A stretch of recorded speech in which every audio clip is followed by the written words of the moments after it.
ಅದ್ಯಾವುದೋ ಚಿಂದಂಗಡಿಗೆ ಹೋಗ್ಬಿಟ್ಟು ಚೆನ್ನೈ ಎತ್ಕೊಂಡು ಹೋಗ್ಬಿಟ್ರು ಅಂತ ಒಂದು ಕೇಸಪ್ಪ. ಅದೆಲ್ಲ ಕೋಲಾರದ ಹತ್ರನೋ ಇಲ್ಲ ಅಲ್ವಾ? ಅವ್ರ ಹೆಸರೇನು ಶ್ವೇತಾ ಗೌಡ, ಮಾಜಿ ಸಚಿವ ವರ್ತೂರು ಪ್ರಕಾಶ್ಗೆ ಈಗ ಸಂಕಷ್ಟ ಅಂತ. ಯಾಕಂತೆ ಅಂದರೆ ಆಕೆ ಕೊಟ್ಟಿದ್ರಂತೆ ಇವರು 3 ಬ್ರೇಸ್ಲೆಟ್ಟು, ಚಿಂದುಂಗ್ರ, ಒಂದು 12.5 ಲಕ್ಷ ರೂಪಾಯಿ ನಗದು ಎಲ್ಲ ಕೊಟ್ಟಿದ್ರಂತೆ. ಇದೊಳ್ಳೆ ಕಾತ್ವಾಯ್ತಲ್ಲ. ಈ ವರ್ತೂರು ಪ್ರಕಾಶ್ಗೆ ಅದು ಯಾವುದೋ ಹೆಣ್ಮಗಳಿಂದ ಇಸ್ಕೊಳ್ಳೋ ಅಂಥ ದುರ್ದೈವ ಯಾಕಪ್ಪ ಬಂತು? ಗಿಫ್ಟ್ ಅಂತೆ. ನಾನು ಪಾರ್ಟಿ ಸೌಂಡ್ ಅನ್ಕೊಂಬಿಟ್ಟಿದ್ದೆ. ಹೌದಾ? ಆ ಅಮ್ಮನ ಕೈಲಿ ಇಸ್ಕೋಬೇಕು, ಗಿಫ್ಟ್ ರೂಪದಲ್ಲಿ ಕೊಟ್ಟಿದ್ರು. ಅವ್ರ ಹತ್ರ ಗಿಫ್ಟ್ ತಗೊಳ್ಳೋಂಥ ಪರಿಸ್ಥಿತಿ ಎಂತಾದ್ರಪ್ಪ ನಿಮ್ಗಳಿಗೆಲ್ಲ? ಆಯ್ತಪ್ಪ, ಅದೇನೋ ಇಸ್ಕೊಂಡ್ರಂತ ಬಿಟ್ರು, ನಮಗೇನು ಗೊತ್ತು, ಯಾವನೋ ಗೊತ್ತು. ಸರಿ, ಅವ್ರು ಗಿಫ್ಟ್ ರೂಪದಲ್ಲಿ ಕೊಟ್ಟಿದ್ರು ಅಂತೇಳಿ ಎಲ್ಲ ಪೊಲೀಸರಿಗೆ ವಾಪಸ್ ಕೊಟ್ಬಿಟ್ರಂತೆ ಇವತ್ತು ಅವ್ರು ತನಿಖೆ ಕರೆದಾಗ ಪೊಲೀಸ್ನವ್ರು. ಆಯಿತು, ಅವರು ನಾನು ಪೊಲೀಸರಿಗೆ ಏನೂ ನೀಡಿಲ್ಲ ಅಂತ ಹೊರಗಡೆ ಬಂದು ಹೇಳಿದ್ರಂತೆ. ನನಗೆ ಅವ್ರು ಯಾವ ಗಿಫ್ಟು ಕೊಟ್ಟಿಲ್ಲ, ನಾನೇನು ಕೊಟ್ಟೂ ಇಲ್ಲ ಅವ್ರಿಗೆ ಅಂತ ಹೇಳಿದ್ರಂತೆ. ಹೌದಾ? ಮತ್ತೆ ಕೊಟ್ಟಿದ್ದಾರೆ ಅಂತೀರಿ? ಪೊಲೀಸರಿಗೆ ಕೊಟ್ಟಿರೋ ಇನ್ಫಾರ್ಮೇಷನ್ ನಮಗೆ ಇನ್ಸೈಡ್ ಸೋರ್ಸು ಸರ್. ಇವ್ರು ಹೊರಗೆ ಬಂದು ನಾವು ಕೊಟ್ಟಿಲ್ಲ ಅಂತ ಹೇಳ್ತಿದ್ದಾರೆ. ಹೌದಾ?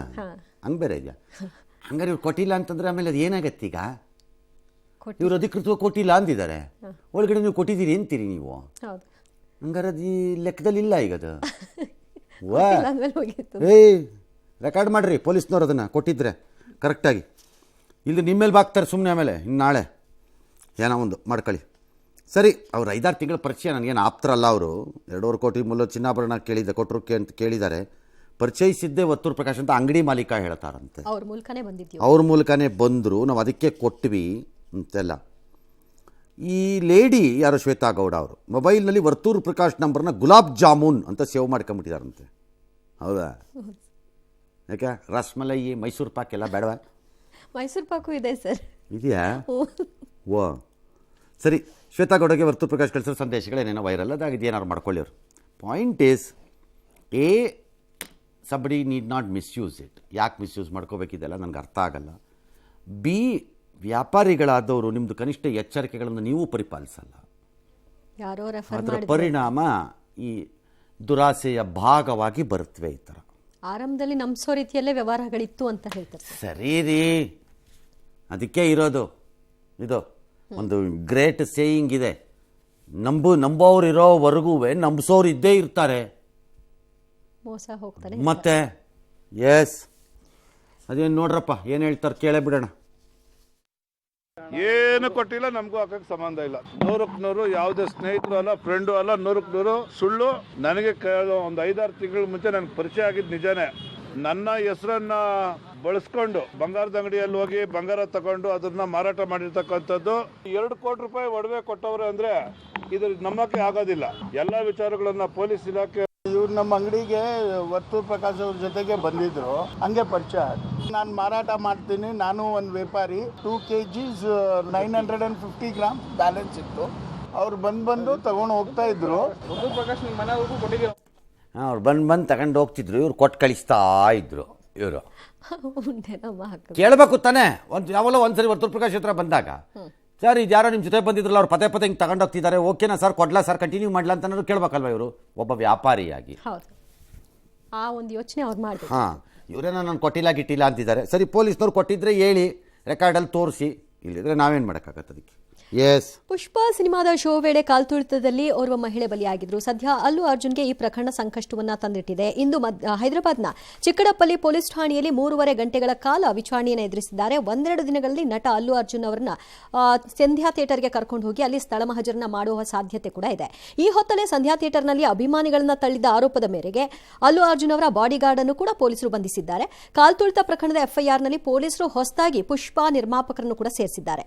ಈ ಮಧ್ಯೆ ನಾವು ಅಲ್ಲು ಅರ್ಜುನ್ ಮನೆ ಮೇಲೆ ದಾಳಿ ಮಾಡ್ತೀವಿ ಅಂತ ಪೊಲೀಸರಿಗೆ ಮೊದಲೇ ಗೊತ್ತಿತ್ತು ಅಂತ ದಾಳಿಕೋರ ವಿಚಾರಣೆಯ ಹಂತದಲ್ಲಿ ಹೇಳಿದ್ದಾನೆ ಶ್ರೀನಿವಾಸ್ ರೆಡ್ಡಿ ಅಂತ. ಇನ್ನು ಪುಷ್ಪ 2 ಚಿತ್ರದಲ್ಲಿ ಪೊಲೀಸರ ಬಗ್ಗೆ ಆಕ್ಷೇಪಾರ್ಹ ಡೈಲಾಗ್ ಇದೆ ಅಂತ ಆರೋಪಿಸಿ ಕಾಂಗ್ರೆಸ್ನ ಎಂಎಲ್ಸಿ ತಿನ್ಮಾರ್ ಮಲ್ಲಣ್ಣ ಅನ್ನೋರು ಪೊಲೀಸರಿಗೆ ದೂರನ್ನ ಕೊಟ್ಟಿದ್ದಾರೆ. ಈ ಮಧ್ಯೆ ಬಾಲಕ ಶ್ರೀತೇಜ್ಗೆ ಪ್ರಜ್ಞೆ ಬಂದಿದೆ, ಆದ್ರೆ ಯಾರನ್ನೂ ಗುರುತಿಸ್ತಾ ಇಲ್ಲ ಅಂತ ತಂದೆ ಭಾಸ್ಕರ್ ಹೇಳಿದ್ದಾರೆ. ಜೊತೆಗೆ ಅಲ್ಲು ಅರ್ಜುನ್ ಅನ್ನ ಬಂಧಿಸೋದು ನಂಗೆ ಇಷ್ಟ ಇಲ್ಲ, ಹೀಗಾಗಿ ನಾನು ಈ ಪ್ರಕರಣವನ್ನ ವಾಪಸ್ ಪಡಿತೀನಿ ಅಂತ ಅವರು ಹೇಳಿದ್ದಾರೆ. ಆಲ್ ರೈಟ್, ಅವ್ರು ವಾಪಸ್ ಪಡೆದ್ರೆ ಪಡೀಲಿ, ಆಮೇಲೆ ಕಾನೂನು ಪ್ರಕಾರ ಏನಾಗಬೇಕೋ ಅದು ಆಗುತ್ತೆ, ಅದು ಪ್ರಶ್ನೆ ಬೇರೆ. ಫಿಲಮ್ಗೆ ಆಕ್ಷೇಪ ವ್ಯಕ್ತಪಡಿಸಿ MLC ದೂರು ಕೊಟ್ಬಿಟ್ರೆ ಏನವ್ರೇನು ಸೆನ್ಸಾರ್ ಬೋರ್ಡಾ? ಅದೆಲ್ಲ ದಾಟಿನೇ ಬಂದಿರುತ್ತೆ. ಬಾಯಿ ಮುಚ್ಕೊಂಡು ಕಿತ್ತು ಬಿಸಾಕ್ಬೇಕು ಪೊಲೀಸ್ನವ್ರು. They cannot initiate action, it has to go to censor board. ನಿಮ್ಗೆ ಅಬ್ಜೆಕ್ಷನ್ ಇದ್ರೂ ಅಲ್ಲಿ ಕೇಳಬೇಕು. ಕಾಂಗ್ರೆಸ್ನವ್ರು ಹಂಗಾರೆ ನಿಮ್ಮಿಂದ ಫಿಲಮ್ ರಿಲೀಸ್ ಮಾಡಿಬಿಡಿ ತೆಲಂಗಾಣನಲ್ಲಿ. ಏನಿರ್ಬೇಕು ಹಾಂ ಶೀಲಾ ಕೊಡ್ತೀವಿ ಬರ್ರ ಏನ್ಬಿಟ್ಟು ಮಾಡ್ಬಿಡಿ ಹಂಗಾಗಲ್ಲ ಅದು ಮಾಡೋಕ್ಕೆ. ಸೆನ್ಸಾರ್ ಬೋರ್ಡ್ ಇದೆ. There is a censor board clear ಮಾಡಿದ್ದಾರೆ. ಅಬ್ಜೆಕ್ಷನ್ ಇದ್ರೆ ಸೆನ್ಸಾರ್ ಬೋರ್ಡ್ಗೆ ಹೋಗ್ಬೇಕದು, ಪೊಲೀಸ್ ಸ್ಟೇಷನ್ಗಲ್ಲ. ಆ ಸೀನ್ ಬೇಕು. ಆಡಳಿತದಲ್ಲಿರುವ ಪಕ್ಷಗಳು ಕೇಂದ್ರ ರಾಜ್ಯ ಎಲ್ಲ ಕಡೆ ನಾನು ಹೇಳ್ತಾ ಇದ್ದೀನಿ, ಆಯಾಯ ಸ್ಥಾಪಿತ ಸಂಸ್ಥೆಗಳಿಗೆ ಹೋಗಲ್ಲ, ಯಾವ್ಯಾವುದಕ್ಕೋ ಹೋಗ್ತೀರಿ. ನಮ್ಮಲ್ಲಿ ಈಗ ಅದೇ ಆಗ್ತಿರೋದಿಲ್ಲಿ, ಯಾವ್ಯಾವುದಕ್ಕೋ ಹೋಗ್ತೀರಪ್ಪ. ಅದು ಏನು ನಿಮ್ಮ ವ್ಯವಹಾರಗಳ ನನಗೆ ಅರ್ಥವಾಗಲ್ಲ. ಇನ್ನು ಈ ದಿನ ಹಿಡಿಯೋದು, ಕರ್ಕೊಂಡೋಗೋದು, ಸ್ಥಳ ಮಾಜರ್ ಮಾಡಿಸೋದು, ಏನು ಬೇಕಾದ್ರೂ ಮಾಡ್ಬೋದು. Ultimately court will have to decide ಯಾರ ರೋಲ್ ಏನಿದೆ, ಕಲ್ಪಬಿಲಿಟಿ ಏನು, ಕಲ್ಪಬಿಲಿಟಿ ಇಲ್ವಾ ಅನ್ನೋದನ್ನು ತೀರ್ಮಾನ ಮಾಡಬೇಕು ಕೋರ್ಟ್. ನೀವು ಸರ್ಕಾರದಲ್ಲೋ ಪೊಲೀಸ್ನವರು ಹೇಳಿದ್ದೆಲ್ಲ ನಡೆಯಲ್ಲ ಎಲ್ಲ ಕಡೆನೂ, ಎಲ್ಲ ಕಡೆಯಲ್ಲೂ ಅದೇ ಕತೆ. ಅರೆ ಅವ್ರ ಮನೆ ಮೇಲೆ ದಾಳಿ ಆಗೋದು ನನಗೆ ಮೊದಲೇ ಪೊಲೀಸರು ಗೊತ್ತಿತ್ತು. ಅದಕ್ಕೆ ಅವ್ನು ಕ್ರಮ ತಗೋಬೇಕು. ಈ ಇದೇ ಸೇಮ್ ಇಲ್ಲೂ ಗಲಾಟೆ ಅದೇ. This is the problem.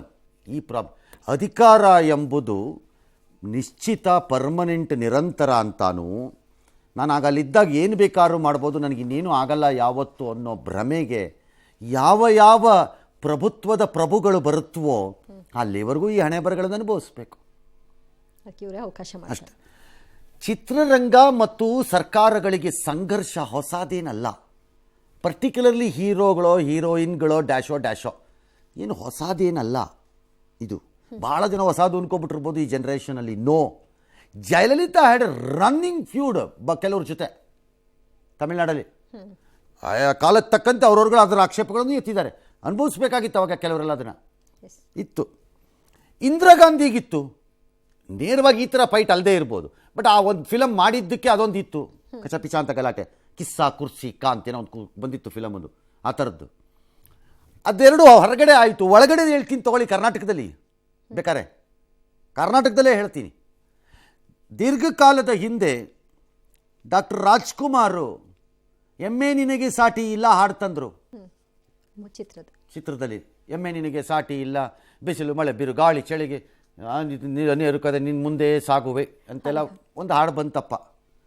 ಈ ಹಾಡನ್ನು ಅವತ್ತಿದ್ದ ವ್ಯಾಖ್ಯಾನ ಏನು ಅಂತಂದರೆ, ಅದು ಅವತ್ತು ಅಧಿಕಾರದಲ್ಲಿದ್ದ ಅಥವಾ ಈಚೆ ಆಚೆ ಆಗ್ತಾ ಇದ್ದಂಥ ಅರಸರಿಗೆ ಅದು ಅಂತ ದೊಡ್ಡ ಗಲಾಟೆಯಾಗಿ ವಿವಾದ ಆಗಿತ್ತದು. ಹಾಗಾಗಿ ಚಿತ್ರರಂಗದಲ್ಲಿ ರಾಜಕಾರಣವನ್ನು ಲೇವಡಿ ಮಾಡುವುದು ಅಥವಾ ಚಿತ್ರರಂಗದವರ ಜೊತೆ ರಾಜಕಾರಣದವರಿಗೆ ಗಳಸ್ಯ ಕಂಠಸ್ಯ ಫ್ರೆಂಡ್ಶಿಪ್ ಇರೋದು ಅಥವಾ ಇಬ್ಬರು ಬಡಿದಾಡ್ಕೊಳ್ಳೋದು ಯಾವುದು ಹೊಸದಲ್ಲ. ಎಸ್, ಮೂಢ ಬ್ರಹ್ಮಾಂಡ ಭ್ರಷ್ಟಾಚಾರ ಸದ್ದಿಲ್ಲದೆ ಒಂದು ಹಂತ ತನಿಖೆ ಆಗಿದೆಯಂತೆ. ಏನದು, ಯಾರೋ IAS ಅಧಿಕಾರಿ ಜೊತೆ ಈ ನಗರಾಭಿವೃದ್ಧಿ ಇಲಾಖೆ ಒಂದು ತನಿಖೆ ಮಾಡಿಸ್ತಂತೆ. ಅವರು ಹೇಳಿದ್ರಂತೆ, ಅಯ್ಯೋ ಬದಲಿ ನಿವೇಶನ ಹಂಚಿಕೆ 8 ಕೇಸಲ್ಲಿ ದೊಡ್ಡ ಮಟ್ಟದ ವ್ಯವಹಾರ ಆಗೋಗಿದೆ. ಹೌದಾ? ನನಗೆ ಬೆಳಗ್ಗೆ ಯಾರೋ ಒಬ್ಬರು ಫೋನ್ ಮಾಡಿದ್ರು, ಸರ್ ನೀವು ಭಾಳ ಕರೆಕ್ಟಾಗಿ ಹೇಳಿದ್ರಿ ಸರ್, ಇವತ್ತು ಬೆಳಗ್ಗೆ ಸೂರ್ಯ ಬಂದೇ ಬಿಟ್ಟ ಅಂತ. ಕರೆಕ್ಟಾಗಿ ಹೇಳಿದ್ರಿ ಸರ್ ಅಂತ. ಹಾಗೆ ಇದುವೇ ಮುಖದ ಮೇಲೆ ರಾಚ್ತಾ ಇದೆ ಅವ್ಯವಹಾರಗಳಾಗಿರೋದು. ಅದಕ್ಕೆ ಶಂಕದಿಂದ ಬಿದ್ದರೆ ತೀರ್ತಾನ ಯಾವುದೇ ಸರ್ಕಾರಕ್ಕೆ ಕಪಾಳ ಕೊಡೋದಂಗೆ ಕಾಣಿಸ್ತಾ ಇದೆ ಎಲ್ಲ ನಡೆದಿರೋ ವ್ಯವಹಾರಗಳಲ್ಲಿ. ಸರಿ, ಈಗ ಅದಕ್ಕೆ ಮೂಢ ಆಯುಕ್ತರಿಗೆ ನೋಟಿಸ್ ಕೊಡ್ತಾರಂತೆ ಇವರು. ಎಲ್ಲ ಮಾಹಿತಿ ಕೊಡಿ, ಆರ್ಥಿಕ ನಷ್ಟದ ಅಂದಾಜು ವಿವರ ಎಲ್ಲ ಸಲ್ಲಿಸ್ಬಿಡ್ಬೇಕು ಅಂತಂದು. ಇಲ್ಲಿವರೆಗೂ ಕತ್ತೆ ಕಾಯ್ತಿದ್ರ ಎಲ್ಲರೂ. ಬಡ್ಕೊಂಡೆ ಅವತ್ತೇ ನಾನು, ಕೇಳಲಿಲ್ಲ, ಹೇಳ್ತಾನೇ ಇದ್ದೀನಿ. ಫ್ರಂಟಲ್ ಕೇಸ್ ಆಗಿ ಒಂದನ್ನು ಇಟ್ಕೊಂಡು ಬ್ಯಾಕಲ್ಲೆಲ್ಲ ತಂದು ತೋರಿಸಿದ್ದಾರೆ ಒಳಗಡೆಗೆ. ರಕ್ಷಣೆ ಪಡ್ಕೊಳ್ತಾ ಇದ್ದಾರೆ. ರಕ್ಷಣೆ ಒಬ್ರು ಕೇಳೋರು ಇಲ್ಲ. ಸರಿ, ಈಗ ಈ ವಿಚಾರದಲ್ಲಿ ಯಾವೊಬ್ಬ ನೌಕರನು ಪ್ರಕರಣದಿಂದ ಹೊರಗಡೆ ಆಸ್ಪತ್ರೆ ಕೊಟ್ಟರೆ ಗಂಭೀರವಾಗಿ ಪರಿಗಣಿಸ್ತೀವಿ ಅಂತೆಲ್ಲ. ಇದಂಗೆ ಆಗಲ್ಲ, ಒಂದಕ್ಕೊಂದಕ್ಕೆ ತಗಲ್ಕೊಳ್ಳುತ್ತೆ. ನೋಡ್ತಾ ಇರಿ, ಏನೋ ಮಾಡಿ ಇವಾಗ ನೋಡ್ತೀನಿ ಅದು ಏನಾಗುತ್ತೆ ಅಂತ ನಾವು ನೋಡೇ ಬಿಡ್ತೀವಿ. ಅಂತಿಮ ವರದಿ ಸಲ್ಲಿಸೋದಕ್ಕೆ ಲೋಕಾಯುಕ್ತಕ್ಕೆ ವರದಿ ಕೊಡೋದಕ್ಕೆ ಜನಪ್ರತಿನಿಧಿಗಳ ನ್ಯಾಯಾಲಯ ಜನವರಿ 30ರವರೆಗೂ ಟೈಮ್ ಕೊಟ್ಟಿದ್ದಾರಂತೆ. ಆಲ್ ರೈಟ್, ನ್ಯಾಯಾಲಯ ಕೊಟ್ಟ ಮೇಲೆ ಹ್ಞೂ ಅನ್ಬೇಕು. ಇನ್ನು ಅಂಬೇಡ್ಕರ್ ವಿಚಾರವಾಗಿ ಕೇಂದ್ರ ಸಚಿವ ಅಮಿತ್ ಶಾ ನೀಡಿದ ಹೇಳಿಕೆ ಖಂಡಿಸಿ ದೇಶದ ವಿವಿಧೆಡೆ ಪ್ರತಿಭಟನೆಗಳು ನಡೆದಿದೆ. ಚಂಡೀಗಢದ ಪಾಲಿಕೆಯ ಸಾಮಾನ್ಯ ಸಭೆಯಲ್ಲಿ ಕಾಂಗ್ರೆಸ್ ಬಿಜೆಪಿ ಮಧ್ಯೆ ಗಲಾಟೆ ಏರ್ಪಟ್ಟು ಒಂದಷ್ಟು ಆಕ್ರೋಶವನ್ನು ಕೂಡ ಹೊರಹಾಕಿದ್ರು. ದಲಿತ ಸಂಘಟನೆಯವರು ಕಲಬುರಗಿ ಬಂದ್ ಅನ್ನ ಮಾಡಿದ್ರು, ಟೈರ್ಗೆ ಬೆಂಕಿ ಹಚ್ಚಿದ್ರು, ಲಾರಿಗೆಲ್ಲ ಕಲ್ಲು ತೂರಾಟವನ್ನ ನಡೆಸಿದ್ರು. ಆಲ್ ರೈಟ್, ದೇಶವ್ಯಾಪಿ ಕಥೆಗಳದು ಅವ್ರು ಮಾಡ್ತಾರೆ, ಅವ್ರು ರಿವರ್ಸ್ ಮಾಡ್ತಾರೆ. ನೋಡ್ತಾ ಇರಿ, ನಾಳೆ ನಾಳಿದ್ರಲ್ಲಿ ಒಂದು ವಾರದಲ್ಲಿ ಶುರು ಮಾಡ್ತಾರೆ ಪ್ರತಿಭಟನೆ. ಅಂಬೇಡ್ಕರ್ನ ತಿರಸ್ಕರಿಸಿದ್ದು ಯಾರು? ಕಾಂಗ್ರೆಸ್. ಅವ್ರಿಗೆ ಅವರು ನಿಧನರಾದಾಗ ಅವ್ರಿಗೆ ಸ್ಮಾರಕ ಮಾಡೋಕ್ಕೆ ಜಾಗ ಕೊಡ್ದಿದ್ಯಾರು? ಕಾಂಗ್ರೆಸ್. ಸೋಲ್ಸಿದ್ಯಾರು? ದಿಲ್ಲಿನೆಲ್ಲ ಯಾಕೆ ಅವ್ರನ್ನ ಮಾಡಿದ್ದು? ಕಾಂಗ್ರೆಸ್. ಅವ್ರು ಸೋಲ್ಸಿದ್ಯಾರು? ಕಾಂಗ್ರೆಸ್. ನಾಟಕ ಕಾಂಗ್ರೆಸ್ ತಲ ಅಂತ ಅವರು ಶುರು ಮಾಡ್ತಾರೆ. ಆಲ್ ರೈಟ್, ಇಬ್ಬರು ಶುರು ಮಾಡ್ಕೊಳ್ಳಿ. ಎರಡೂ ನೋಡೋದೆ. ಮಧ್ಯ ನಿಮ್ಮ ಜೊತೆ ಇರೋರು ಸ್ವಲ್ಪ ಬ್ಯುಸಿಯಾಗಿ ಓಡಾಡ್ತಿರ್ತಾರೆ. ಅವ್ರಿಗೊಂಚೂರು ಓಡಾಡಲಿ ಅಷ್ಟೇ. ಇದಕ್ಕೆ because both of you have believed we are the ultimate protectors of Ambedkar legacy ಅಂತ. ಅಂಬೇಡ್ಕರ್ ಅವರ ಲೆಗಸಿ ಏನಿದೆ, ಅವ್ರು ಬಿಟ್ಟು ಹಾಕ್ಕೊಟ್ಟೋಗಿರೋದಕ್ಕೆ ವಾರಸ್ದಾರರು ನಾವಿಬ್ಬರು ನಿರ್ಧಾರಕ್ಕೆ ನೀವಿಬ್ಬರು ಬಂದುಬಿಟ್ಟಿದ್ದೀರಿ. ಹೌದು, ಹಾಗಾಗಿ ನಾವೇನು ಮಾಡೋಕ್ಕಾಗತ್ತೆ ಮಧ್ಯದಲ್ಲಿ? ನಡೀಲಿ ಫೈಟ್. ಹಾಂ,